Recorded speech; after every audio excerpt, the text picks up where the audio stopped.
Кыргызстан Борбор Азиядагы эң аялуу аймактардын бири. Табигый жана техногендик кырсыктар, жер көчкү, суу ташкындары, жер титирөөлөр жыл сайын өлкөнүн жашоочуларына олуттуу коркунучтарды жаратууда.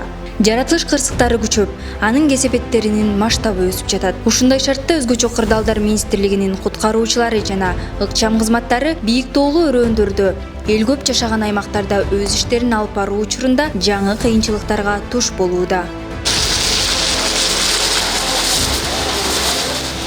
Кыргызстанда 2020 жылдан 2025 жылга чейинки мезгил ичинде эле 300дөн ашык табигый кырсык катталган.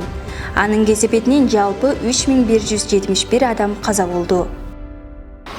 Мындай тиз жоо биздин өлкөнү кыйлап өтпөйт деген кепилдикти эч ким бере албайт. Өрт эң көп катталган жана адам өмүрүнө коркунуч жараткан кырсыктардын бири бойдон калууда. Алсак 5 жыл ичинде 18693 өрт катталып, 248 адам каза болгон. Ар кандай окуялар өзгөчө тынчсызданууну жаратат. 5 жылда жалпы кырсыктардын саны 21975ти түзүп, 1780 адамдын өмүрүн алган. Жалпысынан бул мезгилде өзгөчө кырдаалдардан өрт жана кырсыктардан келтирилген материалдык чыгым 25 миллиард сомдон ашты. Бирок бул сандардын артында адамдардын кырчындай өмүрү турат. Акыркы 5 жылда ÖKMдин куткаруучулары тарабынан 1664төн ашык адам аман калган. 2018 жылы өрт куткаруу бөлүмдөрү түзүлө баштагандан кийин куткарылган адамдардын саны да көбөйө баштады. Буга чейин өзгөчө кырдаалдарды жоюуга ÖKMдин Бишкек, Ош шаарларындагы кызматтары, куткаруучуларды даярдоочу мамлекеттик борбору жана республикалык өзүнчө куткаруу отряды гана тартылган болсо, бүгүнкү күндө өрт куткаруу бөлүктөрү кеңейтилип, кыйла жакшыртылган. Техникалык мүмкүнчүлүктөр ээ болгон шартта иш алып барууда. Бул кырсыктарга тезирээк жооп кайтарууга жана эффективдүү иштөөгө мүмкүндүк берет.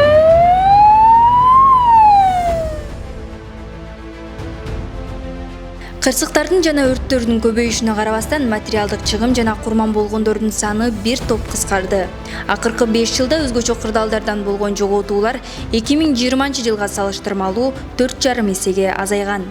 Натыйжада атайын жабдуулар менен модернизацияланып, мониторинг жана божомолдоо системаларын өнүктүрүү, коргоо объектилерин куруу, кызматкерлердин квалификациясын жогорулатуу мүмкүнчүлүгү пайда болду.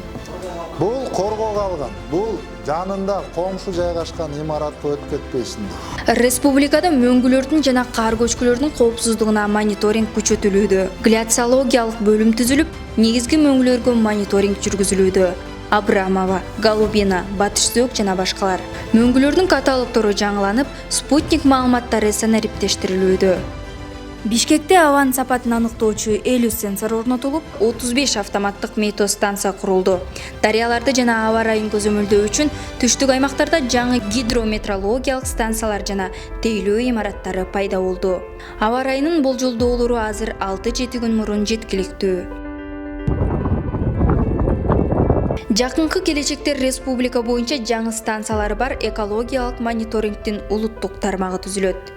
Мөңгүлөрдү коргоо, кар көчкүлөрүнүн алдын алуу өлкөнүн жашоочулары үчүн коопсуз экологияны камсыздоо боюнча иштери заманбап технологияларды колдонуу менен мыйзамдарга ылайык жүргүзүлүүдө. Миңкуш жана Кажысай шаарларында уран казуучу калдыктарды сактоочу жайларды масштабтуу рекультивациялоо иштери аяктады. Как жана Талдуу булак толугу менен калыбына келтирилип, туюк суудагы радиоактивдүү калдыктар реконструкцияланган дальний калдык сактоочу жайына өткөрүлүп берилди. Суу коргоо зоналарындагы жана кооптуу аймактардагы мыйзамсыз курулуштарды бузуу иштери уланууда. 1782 курулуш аныкталып, 643 бузулуп бүттү. Калган курулуштар боюнча иштер уланууда. Жарандык коргонуу тармагында 4389 буйрук берилген. 922си коркунучту жоюуга, ал эми 3447си кооптуу аймактардын тургундарына жиберилген. Айрым эскертүүлөр аткарылса, айрымдары аткарылып жатат. Көчүрүлүүгө тийиш болгон 3858 үй бүлөнүн 3447си эскертме кагаздарын колдоруна алышты. Жыл сайын өлкөдө калыбына келтирүүнү талап кылган 330дай объект аныкталат. Бул үчүн республикалык бюджеттен 500 миллион сомго чейин каражат каралган. 5 жылдын ичинде бул көрсөткүч 2,7 миллиарддан ашты. 75 чакырым дамба, 7 көпүрө курулуп, 300 чакырымдан ашык селди бурчу каналдар бекемделди. Натыйжада 142 миң үйдү жана 69 миң гектар айыл чарба жерлери корголгон. Өзгөчө Кырдаалдар министрлигинин курулуш тармактарынын натыйжалуу иштешин камсыз кылуу жана өз алдынча бетон, темир бетон буюмдарын өндүрүүнү өнүктүрүү үчүн заманбап комплекстер, 2 майдалоочу жана ээлүүчү завод, 2 эретме бетон түйүнү сатылып алынган. 2020 жылдан 2025 жылга чейин Өзгөчө Кырдаалдар министрлигинин бюджетинин өсүүсү 6 эседен ашты. Куткаруучулардын айлык акысы да жогорулады. Бул коопсуздукка жана өзгөчө кырдаалдарга даярдыкка түздөн түз таасирин тийгизет. 2020 жылы Өзгөчө Кырдаалдар министрлигинин чарбалык субъекттери 3,9 миллион сом зыян менен иш алып барса, учурда 240,8 миллион сомдук кирешеге чыкты. Алар эски карыздарын жаап эле тим болбостон туруктуу кирешеге жетишти. Акыркы 5 жылда Өзгөчө Кырдаалдар министрлигине 7 миллиард сомго жакын 652 даана автомобиль жана атайын техникалар келип түшсө, алардын 102 даанасы быйыл сатылып алынды. Бул президент Садыр Жапаровдун системалуу колдоосу менен мүмкүн болгон эгемен Кыргызстандын тарыхындагы эң ири модернизацияны билдирет. МЧС страны значительно повышает шансы сохранить жизнь и здоровье пострадавшего. Акыркы 30 жылда биринчи жолу Өзгөчө Кырдаалдар министрлигинин авиациялык паркыда жаңыланып, 3 тик учак алынды. 2020 жылдан бери Өзгөчө Кырдаалдар министрлигинин авиация кызматы тарабынан 730дан ашык учуу жүргүзүлүп, 15 жолу куткаруу операциясы уюштурулду жана 9 адам куткарылды. Тик учактар жаңыланып, ангарлар курулду. Байтек аэродромунда реконструкциялоо иштери жүрүп жатат. Ушунун баардыгы ушу комплекти бир калганда да туурабы? Кругом. Ошону менен бирге Өзгөчө Кырдаалдар министрлиги өздүк курамды заманбап форма жана шаймандар менен толук камсыздады. Стратегиялык резервтерди түздү. Бул табигый жана техногендик коркунучтарга туруктуулукту бекемдейт.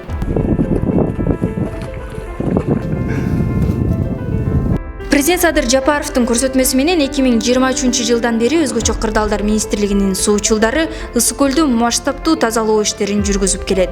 1 миллион гектардан ашык көлдүн түбү изилденип, 43 тоннадан ашык таштанды жана 400 чакырымдан ашык балык уулоочу торлор чыгарылды. Табылган браконьердик кайыктар Ички иштер министрлигине жана жаратылыш ресурстары, экология жана техникалык көзөмөл министрлигине өткөрүлүп берилди.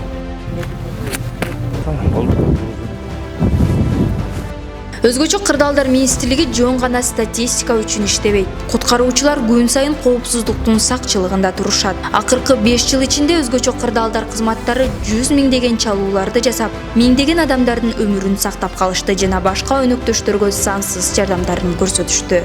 Ар бир сан адам тагдырын чагылдырат. Ал каалаган учурда жардамга келүүгө даяр болгон куткаруучулардын кайраттуулугун, чечкиндүүлүгүн жана көчүрмөн эмгегинин натыйжасы.